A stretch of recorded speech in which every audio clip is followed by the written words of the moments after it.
Merci beaucoup de se joindre à nous tous pour cette session des 60 minutes Softeam Consulting. Et on va parler aujourd'hui de comment l'IA, l'intelligence artificielle, va changer le métier de la conformité et du contrôle interne. Voilà, avec une présentation un peu un tour de table, tout avec Bahija Eliacha, qui est notre experte et business analyst, experte du sujet. Donc, qu'est-ce qu'on va vous présenter très très rapidement? Ben voilà, c'est le côté le contrôle, le contrôle, la conformité. On appelle ça la deuxième ligne de défense dans les organisations du type institution financière. Mais en fait, pas uniquement. C'est quelque chose qui est aussi vrai pour les corporates, pour l'industrie, pour le commerce, les services et ainsi de suite. Et en fait, aujourd'hui, on voit que la partie conformité elle est extrêmement liée au fait que c'est lié un peu sur une sensibilité humaine, sur une intervention humaine. On sait c'est un sujet très délicat parce que c'est extrêmement chronophage, ça ne fait pas directement partie du business au quotidien des entreprises. Donc aujourd'hui, ça suscite plein d'interrogations sur l'efficacité opérationnelle, sur les ressources qu'on y met. Et quelque part, ce qu'on voit, c'est que depuis, on va dire, très récemment, et ça s'est bien accéléré cette année, que les cas d'usage d'intelligence artificielle se sont énormément enrichis sur la partie conformité. C'est quelque chose que nous, on voit dans le cadre de notre activité de Softeam Consulting. On voudrait un peu vous présenter un peu un état de l'art et voir qu'est-ce qu'on peut attendre, qu'est-ce qu'on aura on va dire, dans les années immédiatement prévisibles. Donc l'idée, c'est qu'on présente un peu l'état de l'art, donc en quoi ça consiste. On vous présente les applications. Et puis après les transformations en cours, donc quelque part des exemples de projets, le genre de choses que l'on peut faire. Donc, si on se présente, Bahija, que vous voyez sur l'écran, c'est notre business analyst, experte en conformité, qui s'est plongé un peu beaucoup plus sur le détail, qui va nous expliquer un peu sa vision des choses, enfin notre vision des choses. Et puis, moi, Yael Joszkowski, directeur business transformation, je fais un peu le fil directeur, l'animateur de ces présentations. Très rapidement, on va faire un peu comme d'habitude. Hein. On va présenter Softeam Consulting. Donc, qui sommes-nous? Donc, on est la filiale conseil et services de la Poste avec un pôle expertise conseil, des délégations et des solutions. On a toute une expertise sur la mise en œuvre des plateformes numériques, y compris sur les plateformes numériques de confiance, mais aussi les plateformes numériques de traitement. Donc, vous verrez un peu par la suite, la partie conformité, c'est quelque chose que nous, on pratique parce qu'on nous la délègue. Et au total, ça fait plus de 35 ans qu'on travaille dans le métier, qu'on concerne nos clients. Aujourd'hui, on est multilocalisé, donc avec quasiment plus de 1900, donc quasiment 2000 collaborateurs. Et forcément, on est spécialiste de tous les domaines aujourd'hui dans lesquels la partie transformation est la plus importante. L'IA, donc on va beaucoup en parler, la cybersécurité, la cyberdéfense, le cloud, éco-conception, data, méthodologie, transformation et pilotage et conception des systèmes d'information. Et au sein de ça, déjà et moi-même, on fait partie de Softeam Consulting. Et Softeam Consulting, notre pilier, enfin notre ADN, c'est accompagner la transformation. Donc la transformation métier, donc voilà, les usages changent, le métier change, beaucoup de choses évoluent, donc on a la volonté d'accompagner les gens autour de nous. La transformation digitale, donc on va pas mal en parler parce que l'IA, ça en fait partie. Le réglementaire, cela va sans dire, c'est que quelque part, la conformité, c'est la chose la plus importante pour justement, la réglementation et le bon suivi de la réglementation, c'est quelque chose qui est extrêmement important pour la transformation réglementaire. Et puis derrière, forcément, il y a des systèmes d'information. Pour mettre tout ça en orchestre, c'est pas unique. Voilà, justement, on est dans cette interface entre l'humain, l'organisationnel, le data et l'implémentation technique. Donc voilà, donc on est 180 consultants experts, une dizaine de directeurs, des communautés, voilà, on parle des événements annuels dont on fait partie actuellement. Et ben, peut-être qu'on peut faire un petit tour de piste sur ce que c'est que le métier de contrôle. Donc, je vais passer la parole à Oui, Maïjar là maintenant. Voilà, donc oui, écoute, bonjour à vas-y, tous. bienvenue. Voilà. Bonjour à tous. Je vais commencer par définir ce que c'est que la conformité et puis ce que c'est que l'IA. Puis on va voir en détail comment l'IA va-t-elle révolutionner le métier de la conformité. Tout d'abord, qu'est-ce que c'est que la conformité? La conformité est l'ensemble des règles, des contrôles et des processus qui sont mis en œuvre dans les organisations pour respecter déjà les procédures en interne, mais aussi la réglementation en général, la réglementation telle que la réglementation lutte anti-blanchiment et financement du terrorisme, la réglementation DORA, la réglementation RGPD, la réglementation sanctions et bien d'autres. Donc, tout ça dans un objectif de prévenir des risques comme des risques financiers, des risques opérationnels, des risques juridiques et de conformité, mais aussi des risques réputationnels. La conformité implique une fonction de contrôle forte. Qu'est-ce que c'est que l'IA? L'IA est l'ensemble des techniques et systèmes d'information capables de réaliser des tâches qui nécessitent normalement une intelligence humaine. L'IA peut imiter et compléter nos capacités humaines à percevoir, à raisonner, à apprendre, mais aussi à agir. En fin 2025, l'IA est déjà considérée comme une technologie mature. Dans la slide suivante, on peut passer, on va voir comment nous abordons une question centrale, comment l'IA va-t-elle révolutionner le métier de la conformité? L'IA transforme déjà ce domaine en passant par une approche réactive à une approche proactive et intelligente. Et effectivement, c'est très Euh, important de savoir à quel point ça va vraiment révolutionner. Enfin, je pense que c'est quelque chose qui ne saute pas encore aux yeux, mais nous, on le voit et on voudrait vraiment vous transmettre cette information, enfin, ce sentiment, cette conviction, et puis un peu avec un retour d'expérience. Je t'ai interrompu, vas-y, je suis désolé. ouais, on peut passer à la slide suivante Oui, pour illustrer plus tout en à détail fait. comment l'IA peut révolutionner le métier de la conformité. Donc, l'IA place les traitements automatisés plus haut dans la chaîne de valeur de la conformité. Par exemple, l'IA permet d'analyser en temps réel des transactions, mais aussi des comportements et des documents pour éviter les anomalies et les violations réglementaires. Et elle peut utiliser des modèles ou elle utilise des modèles prédictifs pour anticiper des risques, tout risque, mais surtout les risques de non-conformité. Il permet dans le cadre des traitements des alertes sanctions et des alertes LCB, de lutte anti-blanchiment et financement des terrorismes, il permet de réduire drastiquement les fausses alertes, ce qui permet un gain de temps important. L'IA permet aussi de détecter des nouveaux schémas de fraude qui échapperaient complètement aux règles fixes. Et enfin, il automatise l'analyse de la communication, par exemple des mails, des chats ou des appels pour identifier des problématiques comme des problématiques de manipulation de marché, de corruption ou encore de non-conformité en général. Et ça, c'est quelque chose qui est révolutionnaire, si je peux me permettre, parce que tout simplement parce qu'avant, on fonctionnait énormément par des listes de mots-clés, mais avec des listes de mots-clés sur cette partie, justement, enfin, contrôle des transactions. Et en fait, on savait que c'était extrêmement inefficace parce qu'il suffisait que la personne chatte dans une langue qui n'est pas forcément la langue qui était prévue. Ça devenait tout de suite un obstacle, un stop totalement à l'efficacité de la gestion de la conformité. Et aujourd'hui, ben, on se retrouve dans des situations où à la fois on peut écouter un certain nombre de conversations sans enfreindre les règles de respect de la vie privée, parce que chaque fois c'est toujours compliqué de gérer les écoutes téléphoniques, tout en pouvant gérer une quantité de conversations beaucoup plus importante. Et Oui, tout à on verra fait. peut-être. Voilà. Oui, tout à fait. Bah, Et je t'ai aussi, interrompu, désolé. un autre point majeur de l'IA est la réduction des coûts et des erreurs humaines.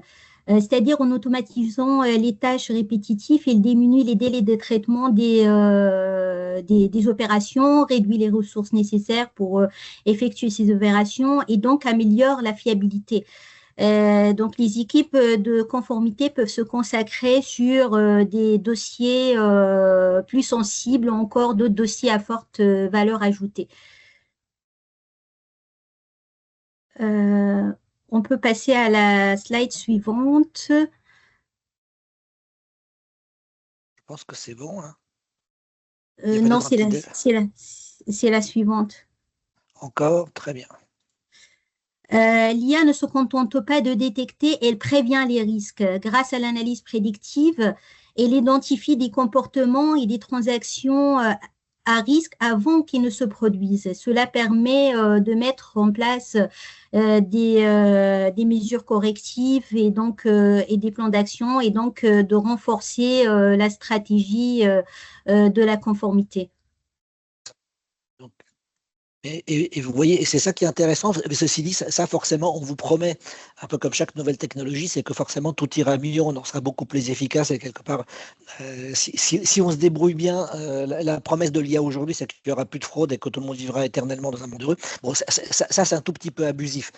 Par contre, ce qui est certain, c'est qu'un certain nombre de contrôles qu'on a aujourd'hui pourront être mieux faits sur des périmètres plus grands, des périmètres donc beaucoup plus larges, en prenant en compte beaucoup plus de données. Donc forcément, on a un effet d'échelle qui va vraiment changer quantitativement un certain nombre d'analyses, enfin d'analyses de qualité, parce qu'on sera capable tout simplement de lire beaucoup plus de documents, d'explorer quasiment, donc comme je disais déjà tout à l'heure, des informations quasi temps réel. Et puis aujourd'hui, voilà, effectivement, le côté, la prospectivité. Et en fait, au-delà de la prospectivité, mais ça c'est quelque part ce qu'on vous a montré ici, c'est un peu l'IA telle qu'on la connaît aujourd'hui, c'est un peu l'application, en allant jusqu'au bout du concept de quelque chose qui existe déjà, en tout cas sur lequel on travaille beaucoup. C'est aujourd'hui, ce que l'on voit, c'est qu'on va un peu à l'étape d'après. Ça veut dire qu'on n'est plus au niveau de la conformité des gens qui vont analyser quelque part les alertes, on aurait peut-être des alertes plus pertinentes. C'est qu'on sera aujourd'hui, potentiellement, l'IA va beaucoup nous aider à mieux anticiper, ou en tout cas réduire ce qu'on appelle un peu bêtement le time to market, entre le moment où une réglementation arrive et le moment où la réglementation est réellement transcrite au niveau de la totalité des process, des procédures de l'entreprise. Donc, vous voyez, je pense que là vous avez tous vu ce cas où une réglementation est annoncée et on a besoin de X mois, peut-être même d'années, pour comprendre ce qu'il y a dans la réglementation, pour se faire un peu une idée un peu de comment elle sera interprétée. Et ben aujourd'hui, on voit que l'IA est capable d'énormément nous aider, justement pour déjà faire la veille réglementaire, c'est scruter les textes officiels, mais les textes officiels ils sont assez peu nombreux, donc ça c'est quelque chose qui paraît assez facile, mais scruter toute la partie, par exemple la jurisprudence au fur et à mesure que des sanctions, que des précisions sont données par des régulateurs, ou même de textes de doctrine, l'IA peut dire, ça, il y a quelque chose qui est en train de changer, il y a telle et telle, on va dire, juridiction qui est en train d'interpréter les Américains. Voilà, les textes n'ont pas bougé, mais depuis qu'il y a Trump, il y a un certain nombre de crimes financiers qui sont interprétés différemment dans le cadre de la réglementation américaine. Donc pouvoir détecter ces changements de juridiction, faire la contextualisation, donc effectivement voir un peu comment ça fonctionne, alerter les bonnes personnes et voir y compris quels sont les textes chez nous chez nous dans l'organisation dans laquelle on est pourraient être impactés. Donc ça aujourd'hui, vous voyez, c'est un énorme impact parce que c'est quelque chose qui est très cher à mettre en œuvre et qui est fait, nous on le sait à cause de notre expertise en projet de remédiation, on sait quelque part que c'est jamais parfaitement bien fait. Donc je te laisse la parole un peu pour rentrer un peu plus dans le détail. Oui, comme il a dit Anouche, concrètement, l'IA examine en continu les sources officielles afin d'alerter les équipes de conformité des évolutions réglementaires Il utilise des modèles de traitement de langage naturel, NLP, qui identifient, extrait automatiquement les passages les plus pertinents, ce qui est différent des analyses humaines. Aussi, les algorithmes filtrent et classent les informations selon leur impact potentiel sur l'organisation. Et ils peuvent aussi mettre en évidence des écarts entre l'existant et les évolutions réglementaires. Par exemple, un changement RGPD impactant directement la politique de conservation de données clients ou encore une évolution de la réglementation relative aux problématiques sanctions, encore une autre évolution de la réglementation de la lutte anti-blanchiment et financement du terrorisme. On peut passer à la slide suivante. Donc, grâce à l'IA, la mise à jour des procédures devient plus simple. Des plateformes comme RegReview intègrent des nouvelles informations et suggèrent des ajustements dans les procédures et process de l'organisation. L'IA vérifie la cohérence des flux de données et envoie des alertes ciblées selon le périmètre des équipes en adaptant le contenu aux utilisateurs. Par exemple, un juriste va recevoir l'article complet de loi qui a changé ou qui vient de changer, tandis qu'un manager va recevoir un résumé opérationnel qui est adapté à son périmètre opérationnel.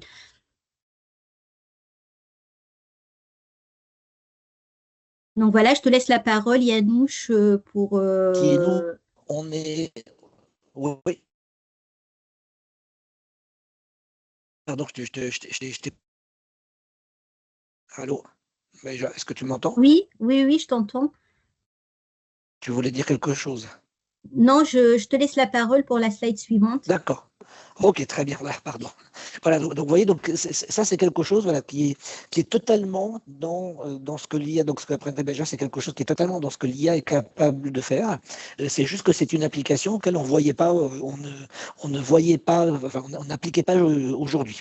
Or, voilà, des questions comme review, des choses comme ça, donc des outils, c'est de l'innovation, ça fonctionne bien, et ça, c'est certainement, il y a une énorme appétence de toutes les organisations à appliquer ça. Donc après, on a un autre axe un peu de recherche, ou en tout cas d'application de l'IA, c'est tout ce qui est voilà, la massification, et on va dire de donner de l'intelligence au traitement massif des données. Ça veut dire que quelque part, là, on se retrouve avec des analyses de scénarios, des analyses un peu de cas un peu unitaires. L'IA va pouvoir nous donner, un peu élargir le champ des contrôles, tout en évitant le problème qu'on a aujourd'hui, c'est la fameuse explosion combinatoire.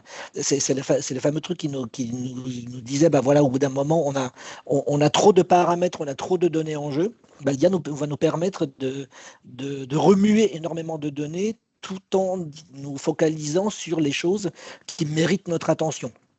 Donc, c'est le fameux traitement massif et intelligent des données. Voilà, l'aide proactive à la décision. Donc, on verra plus en détail ce que c'est. Voilà, la fiabilisation des vérifications, voilà, et tout ce qui est analyse en temps réel. Donc, ça c'est quelque chose qui est vraiment utile. Donc, je te laisse la parole pour un peu plus de détails. Oui, comme il a dit Anouche, concrètement, l'IA peut traiter des millions de documents et aussi des contrats et des réglementations et en extraire une synthèse exploitable en quelques minutes, ce qui permet un gain de temps considérable pour les organisations. Ce qui n'était pas le cas auparavant. L'IA, il offre une analyse en continu, c'est-à-dire chaque nouveau document étant automatiquement lié au précédent. Et grâce au modèle NLP, ce qu'on a vu tout à l'heure, il détecte les informations sensibles comme des dates d'échéance, des contrats, des clauses risquées, et il permet de classer et hiérarchiser l'information selon son importance. On passe à l'automatisation. L'automatisation des contrôles de conformité réduit drastiquement les délais, la fiabilité s'améliore car les systèmes détectent des signaux invisibles à l'œil humain. Cette automatisation libère le temps aux experts de la conformité pour se consacrer sur des problématiques sensibles ou des dossiers à forte valeur ajoutée. Par ailleurs, les algorithmes ne se contentent pas d'analyser le passé, ils anticipent les risques futurs et proposent des recommandations et des plans d'action correctifs. Donc là aussi, on n'est pas en train de surpromettre comme quoi les algorithmes vont nous prédire l'avenir et que grâce aux algorithmes, tout ira bien. C'est juste qu'il y a une application. Vous verrez, on va en parler des limites dans quelques instants, mais quelque part, on a des nouvelles applications à quelque chose, quelque part, qui est des grosses zones d'inconfort identifiées aujourd'hui. En fait, on s'aperçoit que finalement, c'est quelque chose que l'IA est capable de faire très très proprement en appliquant les technologies qui sont déjà totalement matures. Donc typiquement, si on regarde les cas d'usage qu'on a aujourd'hui, donc effectivement, pour tous les aspects qui étaient inautomatisables, et c'est pour ça qu'aujourd'hui, en termes de projet, c'est quelque chose de projet d'architecture, c'est quelque chose qu'on n'a peut-être pas sur les radars, alors qu'en fait, c'est en train d'apparaître. En fait, c'est la relecture, l'analyse de toutes les clauses juridiques. Donc, identifier, donc vous voyez, là on parle de la conformité un peu type bancaire, mais ça peut être la conformité tout simplement des contrats de travail, des contrats fournisseurs, et ainsi de suite, à la recherche des clauses qui seraient considérées comme dangereuses, abusives, ou soit quelque chose qui nous mettrait en danger par rapport à ce que le régulateur a dans le collimateur, soit c'est quelque chose qu'on n'a pas envie d'avoir. Donc aujourd'hui, c'est quelque chose, vous voyez, dans certains métiers où il y a beaucoup de sur-mesure, je ne sais pas, typiquement du financement de projets, des contrats de chantier qui sont compliqués. Je ne sais pas, je suis Bouygues et j'ai des contrats sur les chantiers. C'est généralement pas des contrats à cadre qui sont appliqués. Donc s'assurer que sur quelque chose, on va dire qu'un chantier qui date d'il y a une dizaine d'années, mais qui est toujours d'actualité, que je suis toujours en phase par rapport à ce qui est prévu, ou au moins que je sois conscient du risque que je suis en train de prendre, c'est quelque chose, soit on demande à des juristes de relire un énorme carton, on va dire, ou des disques durs remplis de cartons, disques durs remplis de clauses qui sont plus ou moins d'actualité. Et à côté de ça, nous pouvons alternativement demander à une IA en disant, voilà, vous avez un corpus de textes réglementaires. Voilà, ça peut être Sapin, ça peut être tout ce qui est ESG, des choses comme ça. Est-ce que vous pouvez me faire typiquement un delta entre ce qui existe aujourd'hui et ce que j'ai dans mon stock? Donc, vous voyez, des comparaisons de contenu entre les textes, ça c'est quelque chose que l'IA est capable de faire, ou au moins pointer du doigt sur quelque chose qui est potentiellement risqué. Et avec des outils, des technologies, on n'est pas dans le révolutionnaire, on est déjà dans quelque chose que l'IA est capable de faire. Donc ça, c'est le côté purement juridique. Le côté réglementaire, ça va un peu au-delà. C'est qu'au-delà des contrats, qui me dit que mon stock de procédures internes, aujourd'hui, de ma manière de travailler, est-ce qu'elle est en forme avec la totalité de nos obligations? Il y a peut-être des clauses, des obligations qui sont à la charge de telle et telle fonction de contrôle qu'on ne prend pas en compte, qui est absente, ou qui est peut-être mal formulée, ou qui était obligatoire, ou en tout cas d'usage il y a une quinzaine d'années, et interdite maintenant. Et ça, c'est quelque chose vous voyez, qui est très, très pénible, parce que le nombre de fois où on s'aperçoit que nos procédures ne sont pas à jour, quelque part, en cours d'une inspection, autrement dit, quelque part, c'est un régulateur ou on va dire, ou quelqu'un qui a un intérêt légitime à vérifier nos procédures, il se dit, ça, c'est pas bon. Et en fait, le problème, c'est qu'on le fait un peu à l'arrache. Et on est obligé on ne sait même plus, en tirant ce fil, qu'est-ce qu'on déstabilise dans la gouvernance de l'entreprise. Bon, ça c'est, pour le coup, l'IA va énormément nous aider. Et voilà, et puis il y a le côté amélioration de la qualité. Est-ce qu'il nous manque des choses? Est-ce que par rapport à un corpus qu'on pourrait se procurer des meilleures pratiques, sur le marché. Est-ce que je suis aujourd'hui dans les clous? Est-ce que j'oublie pas quelque chose? C'est-à-dire que je ne suis pas forcément en risque réglementaire aujourd'hui, mais je suis un peu en porte-à-faux. Ça peut être soit une procédure de haut niveau qui est jamais déclinée au niveau inférieur. Ça peut être voilà, une bonne pratique qui existe dans un groupe et pas forcément ailleurs. Et je disais que voilà, je pense que Baïsa, on a parlé un tout petit peu, il y a quelque part, il y a un sujet qui est extrêmement important, c'est dans le cadre de fusion, d'acquisition d'entreprises. On va dire, je suis l'acquéreur, j'ai envie de me rendre compte un peu sur la manière dont est procédurée ma cible. Et en fait, parce que c'est quelque chose, derrière, il y a des impacts immédiats d'organisation, d'implication des partenaires sociaux, donc de renégociation peut-être de tout un équilibre subtil de pouvoir. Si je peux avoir avec l'IA une première vision des choses, à quel point ce que je suis moi et ce qu'est ma cible, à quel point on parle le même langage ou pas. Donc là, on est dans le procédurier, on n'est pas encore dans la culture d'entreprise, mais c'est déjà quelque chose qui est potentiellement extrêmement important. Important, intéressant, voilà, c'est tout ce qu'on veut. Et sur la partie revue juridique, bah, c'est quelque chose, voilà, comme dire, c'est du concret, c'est quelque chose que nous avons déjà fait. Ça fait partie de l'expertise du cabinet. Voilà, donc ça c'est la théorie. On se dit, bah, regardez ce qu'on est en train de faire, regardez comment ça fonctionne.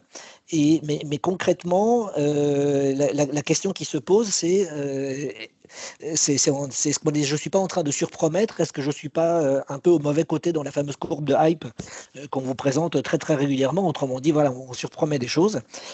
Aujourd'hui, on voit qu'il y a quand même des vrais défis opérationnels à appliquer, enfin opérationnels, oui, quelque part, les défis devant nous.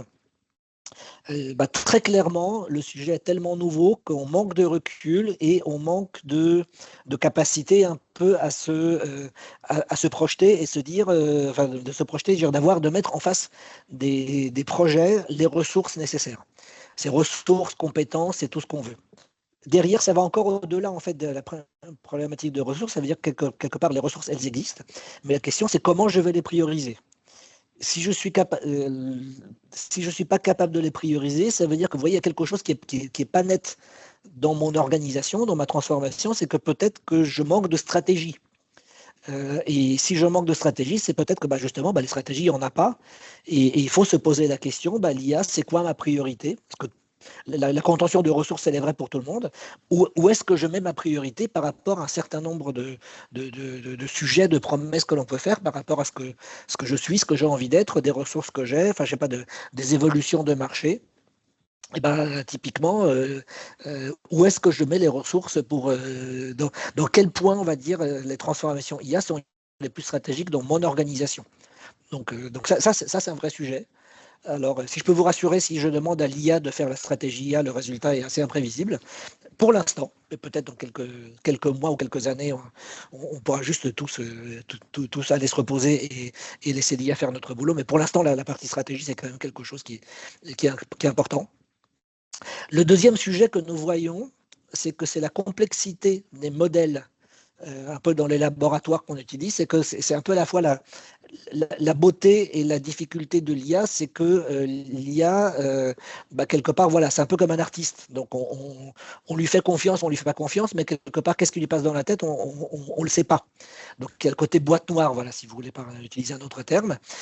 Ça veut dire que le jour où le jour où on est obligé de rentrer dans le détail, de donner des justifications, de dire pourquoi j'ai pris telle décision, à la limite, pourquoi je dis à un client que je refuse de travailler avec lui pour des raisons de conformité. Mais si la justification n'est pas suffisamment étayée, n'est pas suffisamment claire pour moi-même, ça veut dire que peut-être que la justification est claire, sauf que moi, j'ai renoncé à mettre les ressources pour comprendre la justification, ce qui correspond un peu au bullet point précédent. Ça veut dire que dans un cas basique, je perds des affaires potentiellement intéressantes. C'est que je suis tout simplement pas capable de challenger la décision de l'IA. Mais deuxième chose, je suis aussi dans un espèce de risque juridique de se dire que de temps en temps, il y a un client qui peut me dire, voilà, moi je suis un partenaire commercial de l'entreprise elle m'a laissé tomber, j'ai des dommages, et j'ai le droit d'exiger des dommages et intérêts parce que pour rupture abusive de soutien économique. Enfin, je ne sais pas quel est le terme exact, mais en tout cas, lorsqu'on a des relations d'affaires de longue date, on n'a pas le droit de les laisser tomber. Donc ça, c'est la première chose. Ensuite, la deuxième chose. Ensuite, on vous a parlé récemment de l'IA Act, donc très intéressant, important, des choses comme ça. Mais l'IA Act est très récent, donc quelque part, la jurisprudence, l'encadrement, la compréhension, un peu le consensus de qu'est-ce qu'on laisse à l'IA et comment on l'encadre, il est en train de se forger. Sur les IA génératives, lorsque je me retrouve dans une situation où je dis quelles sont mes procédures, quelle est la jurisprudence qui est applicable depuis le début de l'année, et est-ce que tu peux me décrire les textes de procédure qui me manquent, la qualité et tout le côté, y compris la responsabilité du fait de cette IA, elle n'est pas encore bien générée. Enfin, bien gérée, bien comprise. On n'est pas très à l'aise, on va dire, sur cette partie-là. Ça ne veut pas dire qu'on le sera éternellement. Ça veut dire que quelque part, restons à l'écoute et regardons les conséquences juridiques de l'IA. Et vous voyez, ce qu'on vous propose, c'est un peu, on vous a ouvert un certain nombre de portes tout à l'heure, au début, sur des sujets qui sont très importants. En fait, c'est des portes, c'est plutôt des... Franchissons ces portes, allons voir qu'est-ce qu'il y a derrière, quelle direction prendre, et n'oublions pas les aspects dont on vous parle. Quatrième point, que nous avons un peu dans nos convictions, un peu comme point d'interrogation, c'est qu'aujourd'hui, on sait que l'IA sur la partie conformité, donc fraude, c'est surtout la non-conformité en fait qui nous intéresse. Quelque part, l'IA a une vraie justification par rapport à des contrôles manuels, par rapport un peu à la vision historique que nous avons de la non-conformité. Mais quelque part, la non-conformité, il y a les fraudes, les grands schémas de fraude, les outils changent, mais les grands schémas de fraude, ils sont quand même encore assez anciens. Si vous nous écoutez régulièrement, on vous a parlé de toutes les problématiques d'usurpation d'identité, de la manière qu'on avait de manipuler des marchés. Enfin, il y avait tout un tas de schémas. Mais c'est des choses, quelque part, en creusant un peu, remontent jusqu'à l'Antiquité. Aujourd'hui, là, en fin 2025, forcément, des personnes non recommandables utilisent l'IA ou ils sont en train d'entraîner l'IA pour inventer des schémas de fraude dont l'objectif, c'est d'être indétectable par leurs congénères des autres IA. Est-ce qu'ils vont y arriver? Est-ce qu'ils seront bons à y arriver? Là, on n'a aucune idée. Mais ce qui est sûr, c'est que forcément, vous voyez, c'est l'épée et le bouclier. Donc là, aujourd'hui, on a un bouclier qui est très efficace. On a une nouvelle technologie, mais forcément, il y aura des nouveaux schémas de non-conformité qui vont apparaître. Donc, et le problème, c'est que là-dessus, là aussi, on a un peu brainstormé. On est tous convaincus que ça va arriver. Par contre, on ne peut pas même donner des directions de qu'est-ce qui va nous tomber dessus. Par contre, c'est sûr que c'est quelque chose qui va être particulièrement poignant et important pour nous. Donc, en tout cas, il faut être très vigilant sur le côté, c'est que l'IA qu'on a aujourd'hui, elle est très efficace pour résoudre les problèmes qu'on a connus jusqu'en 2025. Et la crise future, quelque part, par définition, on la connaît pas. Donc, qu'est-ce qu'on... Oui, selon une étude de Deloitte, aujourd'hui, l'IA est perçue comme un levier stratégique pour améliorer l'efficacité opérationnelle, mais aussi la gestion des risques et l'expérience client. En 2024, 72% des entreprises déclaraient déjà utiliser l'IA. L'adoption de ces technologies continue donc de croître. Donc, c'est quelque chose qui est très utilisé aujourd'hui dans les entreprises et ils déclarent que cet outil améliore vraiment l'efficacité opérationnelle. Et vous voyez, parce que quelque part, on est à 72%. Ayant ça en tête, c'est que quelque part, il y a 5 ans, c'était 1 ou 2%. C'était quasiment rien. Donc aujourd'hui, on a 72%. Ça veut dire qu'on va se retrouver, moi je dirais à ce rythme-là, là, un peu dans la courbe gaussienne, la courbe d'adoption, quasiment déjà tout le monde utilise l'IA et on va continuer à le faire. On va arriver à 95% très très rapidement, peut-être dans les 2 ans qui suivent. C'est qu'il y aura forcément des éternels non-adoptants, mais ceux-là, ils seront de plus en plus, on va dire, dans leur spécificité personnelle. Et par contre, c'est quelque chose, voilà, c'est lancé. Et ce qu'on a vu aussi, c'est que dans les 72% des entreprises qui déclarent l'IA, il n'y en a pas d'entreprises qui se disent finalement je suis déçu et je reviens aux bonnes vieilles anciennes méthodes. Autrement dit, c'est quelque chose, c'est un fait établi et on va tous plutôt penser à étendre le sujet de l'IA et la partie conformité-contrôle est probablement la frontière qu'on aura à traiter 2026-2027. Donc aujourd'hui. Donc à la limite, ce que je peux, voilà, ce qu'on peut vous parler, c'est quelques exemples de projets. Donc, c'est des vrais projets que notre cabinet a traités. Donc, typiquement, les clauses contractuelles spécifiques. Donc, entre autres, dans le cadre du KYC, mais ça peut être quelque chose de très, très général. Voilà, j'ai un corpus, j'ai X centaines ou X milliers de contrats qui me lient à un certain nombre de partenaires. Et j'aimerais juste avoir une espèce de cartographie. À quel point de cartographie, d'indicateurs, est-ce que je suis aujourd'hui à l'aise avec ces contrats? Typiquement, ne serait-ce que catégoriser ces contrats, avoir une petite idée on va dire de la qualité du contrat en fonction des critères que nous avons sur les bonnes pratiques. Donc c'est quelque chose, voilà, c'est quelque chose qui est très très important. Et vous voyez aujourd'hui, alors j'ai pas ça en tête, mais vous voyez une heure d'avocat, une heure de juriste d'entreprise, c'est bien plusieurs centaines d'euros. Donc si on peut éviter de payer 100 euros à un expert à relire des textes et uniquement se concentrer pour aller voir le bon expert sur des cas qui nous semblent litigieux, l'intérêt économique est quand même gigantesque. Donc ça c'est un premier cas. Oui, c'est très très simple, très très simple. Vous voyez, je pense que c'est facile à comprendre. Deuxième situation, aujourd'hui, beaucoup de nos clients travaillent sur la partie sécurité financière, ce qu'on appelle compliance et revue des faux positifs. Et donc, pour ceux qui ne sont pas à l'aise avec le sujet de la compliance, dans la partie sécurité financière, nous avons une obligation. Tous ceux qui sont dans le domaine des flux financiers ont l'obligation de résultat d'interdire toute transaction où apparaît une personne qui est sur la liste de sanctions. Parce que l'objet même de ces sanctions, c'est on interdit à ces personnes-là l'accès au système financier occidental.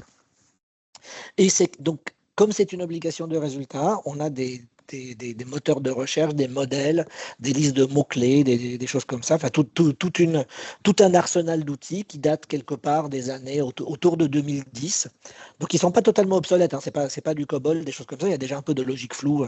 Il y a beaucoup de logique floue, des choses comme ça.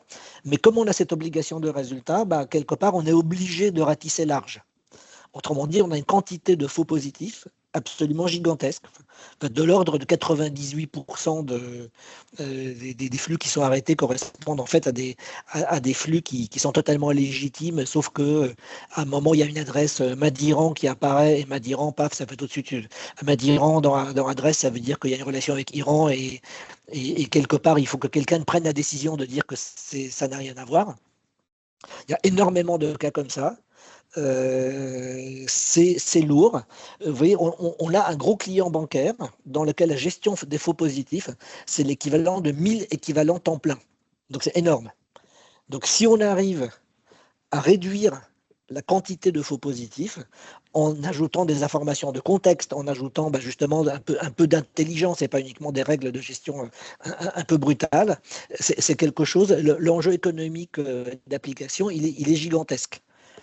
Donc, tout ça, c'est des activités hautement sensibles, que tout le côté prédictibilité, traçabilité, ça soit bien fait. Mais vous voyez, pour économiser quelques centaines de jours hommes, enfin d'équivalent temps plein, sur un truc en plus qui est pas enfin, qui est un travail très faiblement qualifié dans l'absolu, bah, quelque part, il y a un énorme enjeu. Il y a vraiment un enjeu en termes de projet bah, qui est important. Voilà.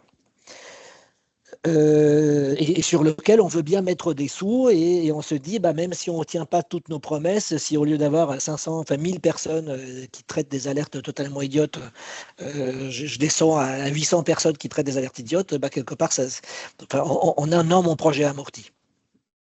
On a un troisième exemple assez rigolo, donc très très général, donc pas forcément bancaire, enfin, mais beaucoup plus général, c'est pour un certain nombre d'industries, on a l'obligation de bien piloter ses projets. Bon, bah, c'est une obligation un peu, enfin, pas débile, on va dire, mais il y a des régulateurs qui mettent leur nez dans la gouvernance de projet.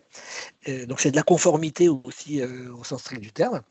Et la question, c'est qu'un de nos clients s'est posé, c'est se dire, est-ce que je suis capable, moi, avec une équipe de pilotage en centrale, qui va gérer le portefeuille de projet, des choses comme ça, pouvoir détecter le plus tôt possible les projets qui vont dégénérer, qui vont déraper.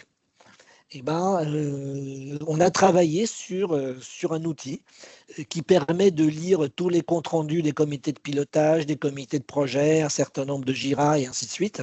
Ben, vous Jira, c'est l'outil de ticketing et qui va dire, regardez, sur ce projet, quelque part, moi, intelligence artificielle, je sens qu'ils sont en train de pédaler, de ne pas prendre les bonnes décisions, de ne pas se mettre d'accord. La tenue des mails, la tenue des comptes rendus me fait dire qu'une cellule centrale de suivi de portefeuille de projet devrait mettre sa main dessus, enfin, son nez dedans.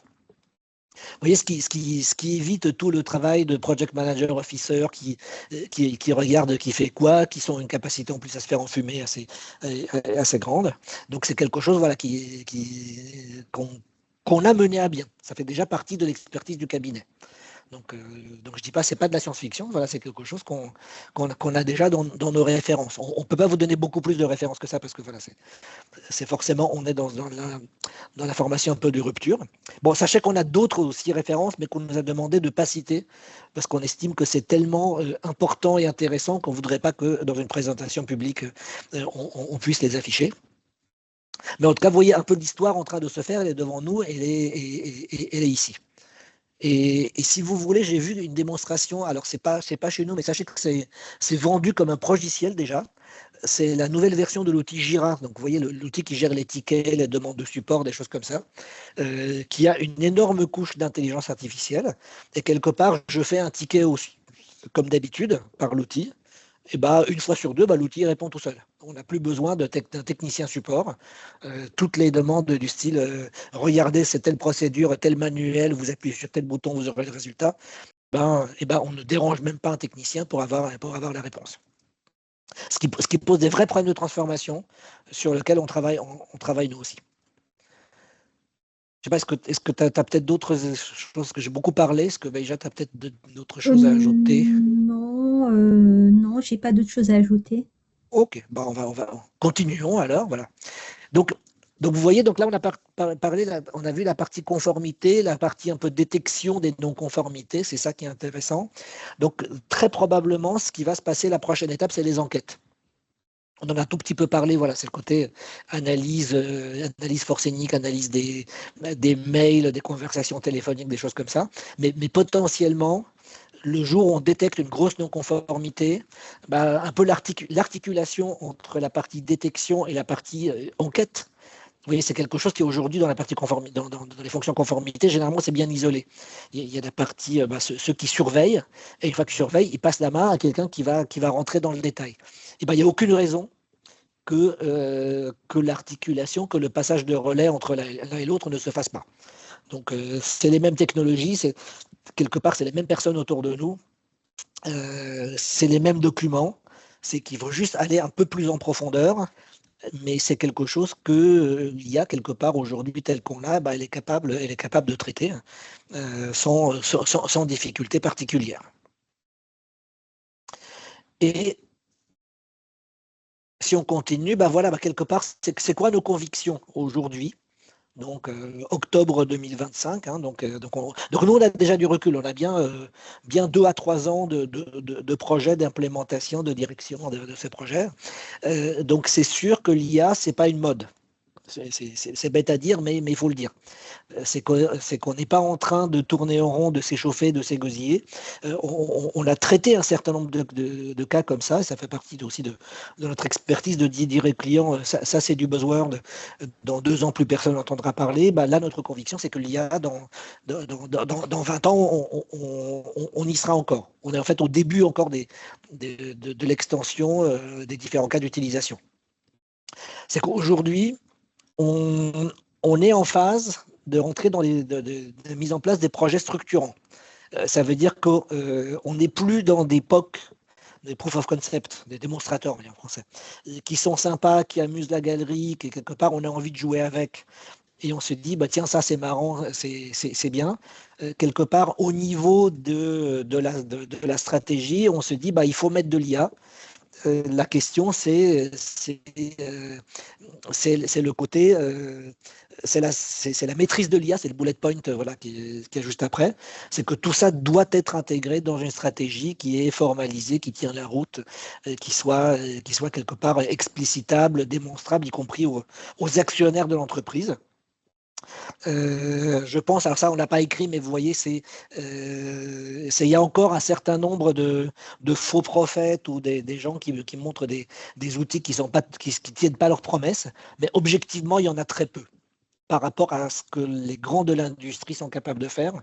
Et donc quelque part, voilà, on va vivre avec et on a juste 2 ou 3 ans de recul avec l'outil. Donc on est au début de la transformation, peut-être à 25%, maximum 30% par rapport à ce que l'IA est capable de faire. Donc quelque part, on ne peut pas vivre dans un monde où on ignorerait le fonctionnement de l'IA. Le fonctionnement, les apports, on ne pourrait pas intégrer l'IA. C'est un peu comme se priver d'électricité de la machine à vapeur, je ne sais pas, en son temps. C'est techniquement possible, mais nous, on le déconseille et c'est quelque chose, comme je dis, c'est la transformation. Et en tout cas, pour se refocaliser sur la partie contrôle, contrôle, conformité, très certainement, c'est quelque chose, quelque part, toute la fonction sera radicalement transformée. Voilà, c'est quelque chose, avec des vraies questions sur l'organisation, sur le qui fait quoi, sur le passage un peu du mode je suis auditeur plus dans un mode je suis ingénieur et je mets en place les outils. Toutes les questions qu'on vous a présentées, elles sont toujours sur l'auditabilité, sur les ressources, sur la stratégie. C'est quelque chose qui va se poser d'une manière très très importante au cours des prochaines années. Le temps qu'on y adresse. Donc, il faut absolument qu'on s'y prépare, y compris nous, intellectuellement, pour se dire, voilà, est-ce qu'en termes de métier, est-ce que mon métier est aujourd'hui en danger ou pas?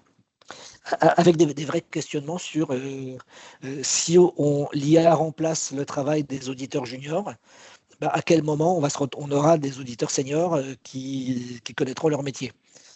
C'est bête, mais aujourd'hui, ça se présente un peu comme ça. C'est que les métiers un peu basiques, justement des juniors, sont très très menacés.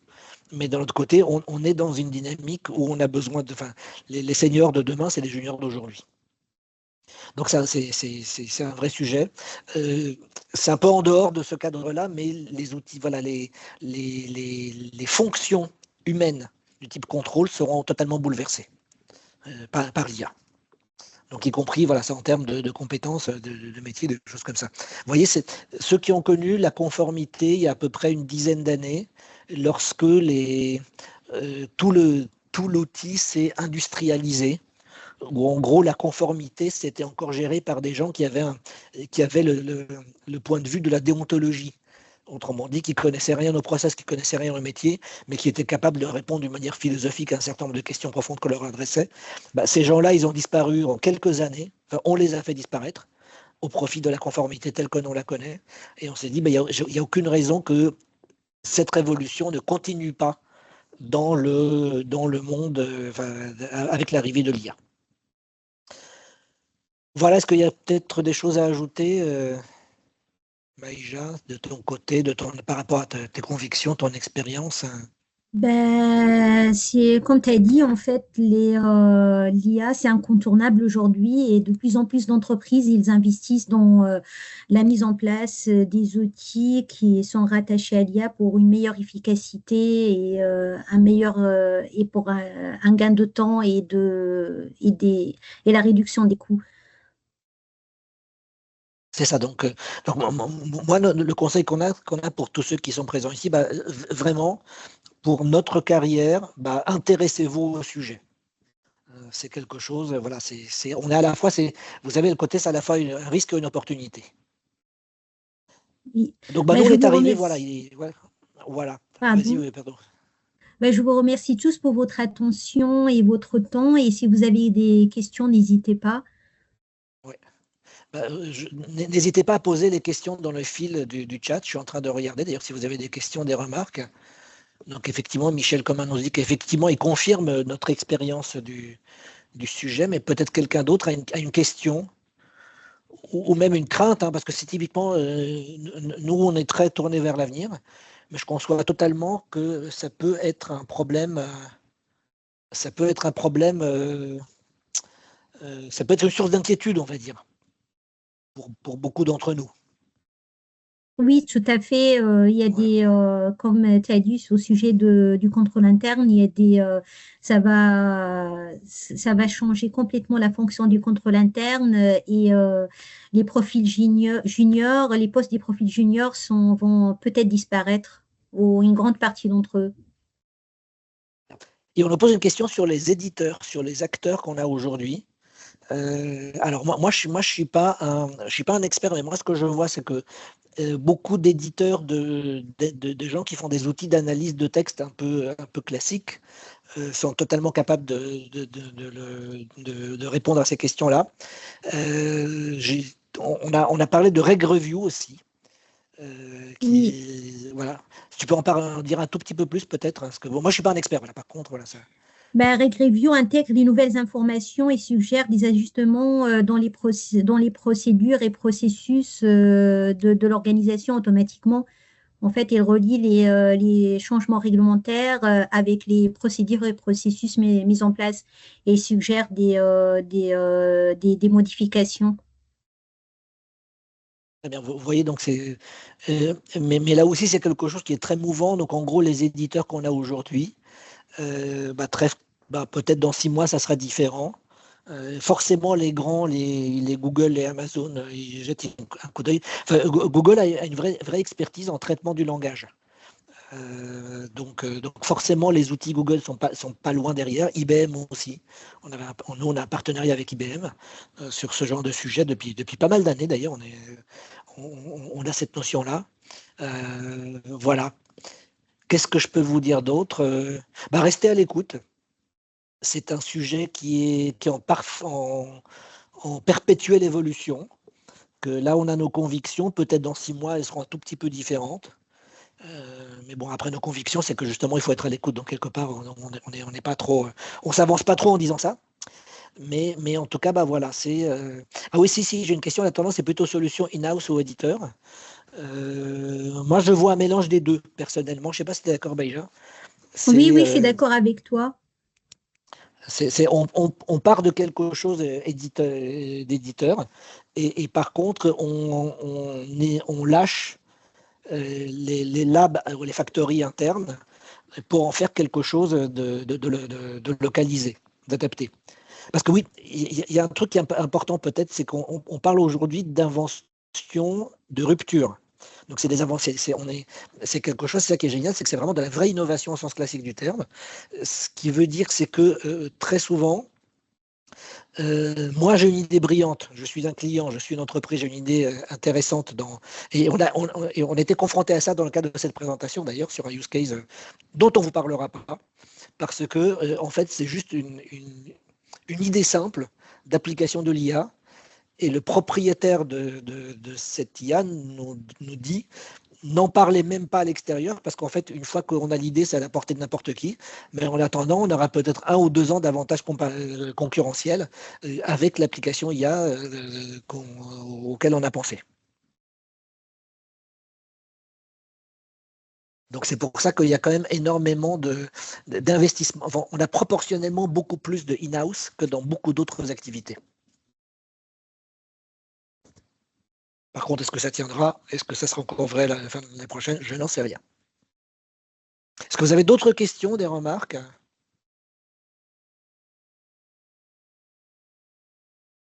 Il y a Emmanuel Latry qui demande si on peut avoir le support. Donc oui, de toute façon, alors je ne vois pas tous vos noms, mais en tout cas pour ceux qui sont Soft Team Consulting, bah, il est disponible pour tout le monde. Bah, les autres, n'hésitez pas à nous le demander. C'est un document, vous voyez, c'est un document de type publicitaire, donc n'hésitez pas à le demander. N'hésitez pas à le faire circuler autour de vous. Et si vous entendez quelqu'un qui est intéressé par peut-être un deep diving, on va dire une plongée en eau profonde sur ces sujets-là avec l'IHA ou moi-même, bah, on le fera avec plaisir. Ça fait partie de l'expertise du cabinet, de ce qu'une boîte de consulting comme la nôtre a envie de faire. Très bien. Est-ce qu'il y a d'autres questions, remarques encore? Et ben sinon, on vous remercie pour votre présence. Merci et puis après, pour votre comme je vous présence. dis, voilà. Mais, voilà, et merci Yasha qui a quand même, c'est elle qui a fait la structure du document, qui s'est beaucoup investi là-dedans. Donc c'est notre experte un peu opérationnelle sur ces sujets-là. Donc n'hésitez pas à nous contacter et on est quand même assez nombreux dans le cabinet à réfléchir sur ces sujets-là. Donc on sera dispatché vis-à-vis de la bonne personne. D'accord, merci ben, à toi encore Emmanuel pour ton temps sur ce sujet et pour la présentation aussi. Très bien. Et ben merci encore, je me déconnecte et puis bon après-midi à vous tous. Bon après-midi et restez à vous l'écoute. tous. Voilà. On approche un 60 minutes qui arrive très bientôt. Super intéressant aussi.